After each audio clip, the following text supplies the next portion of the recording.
है नशा नाश का दूजा नाम, हर बर्बादी इसका काम। और ये बर्बादी हिमाचल प्रदेश में कैसे हो रही है, ये आंकड़े तो हम आपको आज ही बताए कि हिमाचल प्रदेश पुलिस ने सन 2014 से लेके 2024 तक कुल स्मगलरों से 53 किलो चिट्टा पकड़ा। अब इस 53 किलो चिट्टे की अगर हम कैलकुलेशन करें तो लगभग 35 करोड़ का जो था ये नशा हिमाचल प्रदेश पुलिस ने पकड़ा। अब इतना नशा अगर हिमाचल प्रदेश पुलिस ने पकड़ा तो आप ये अंदाज़ा लगा लीजिए कि ये तो वो नशा पकड़ा जिस पे पुलिस की नज़र गई, और इसमें वो नशा था पुलिस के ना पकड़ने के बावजूद कितना हिमाचल प्रदेश के भिन्न भिन्न जिलों में बिका। अब थोड़ा आंकड़ों के ऊपर हम नज़र डालेंगे तो 2014 और 15 में नशे का जो चिट्टे का व्यापार था, हालांकि हमने ये आंकड़े एनडीपीएस के बता रहे हैं, और उसमें चिट्टा कितना पकड़ा गया 2014-15 में, वो 700 ग्राम और 800 ग्राम पकड़ा गया।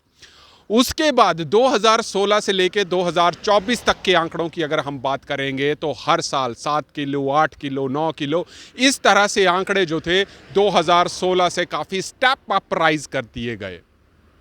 और ये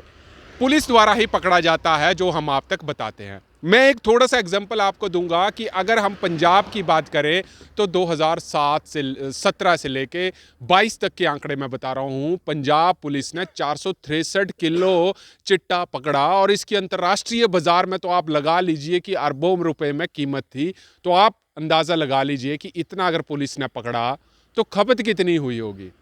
और यही कारण है कि पंजाब जो था वो उड़ता पंजाब बना, जिसका पूरे देश ने देखा कि किस तरह से पंजाब के युवा नशे से बर्बाद हुए। हिमाचल प्रदेश में भी हालात वैसे के वैसे ही बने हैं। जेलों में उन नशेड़ियों को और ड्रग स्मगलरों को पकड़ने के बाद जेलें पूरी तरह से ओवर क्राउडेड हो चुकी हुई हैं। अब इनको रोकने के लिए तो अलग अलग हमने पहलुओं से बताया कि इसको कैसे कम किया जाए। समाज के हर उस वर्ग को ज़रूरत है इस नशे को लगाम देने के लिए, क्योंकि ये नशा जिस हिसाब से हिमाचल प्रदेश में बढ़ता जा रहा है कि कहीं ऐसा ना हो कि कुछ समय बाद ये हर गांव के हर पंचायत में ये फैले। हालांकि ये चीज़ें काफ़ी ज़्यादा हो रही हैं। जिला मंडी की तो और सरकाघाट की तो हमने काफ़ी रिपोर्ट बताई अभी कुछ दिन पहले की। अगर मैं बात करूँगा तो भांबला के युवक, चुनावों का दौर है, भांबला के युवक रिवाल्सर वाली तरफ पकड़े गए और 280 ग्राम चिट्टा उनसे रिकवर किया गया, जो कि एक कमर्शियल क्वांटिटी से काफ़ी ज़्यादा है।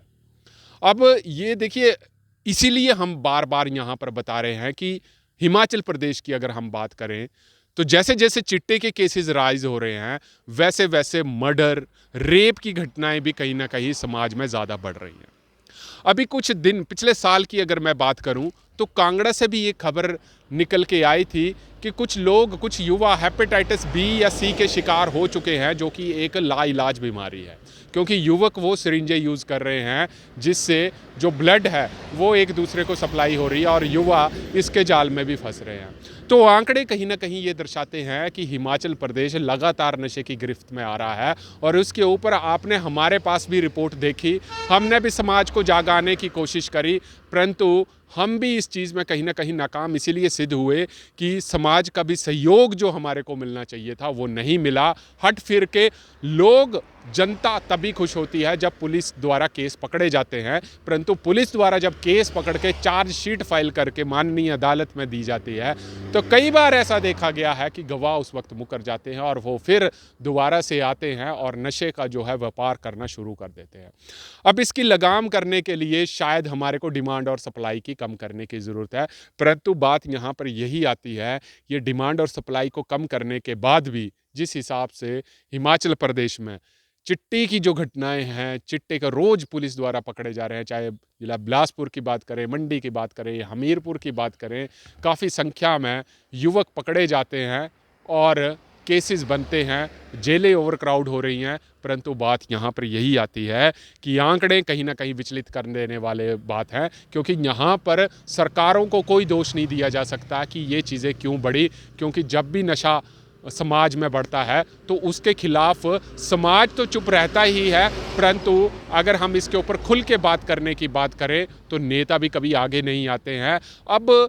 पढ़े लिखे युवा इस चीज़ के ऊपर कितना आगे अग्रसर रहते हैं, कैसे ये अंजाम जो है, अभी आपने देखा कि कुछ दिन पहले भी रिवाल्सर की तरफ से भी खबरें आई। हर समाज का वर्ग जो है इस नशे की चपेट में अब पकड़ चुका है। इसमें ये नहीं है कि बेरोजगार युवा ही इस चीज़ को कर रहे हैं, तमाम ऐसी खबरें आए, चाहे अध्यापकों की बात करें, चाहे सैन्य अधिकारियों की बात करें, अन्य कई लोग, हर युवा जो है वो इस धंधे में जो है इन्वॉल्व है, क्योंकि यही चीज़ कई लोगों ने शॉर्टकट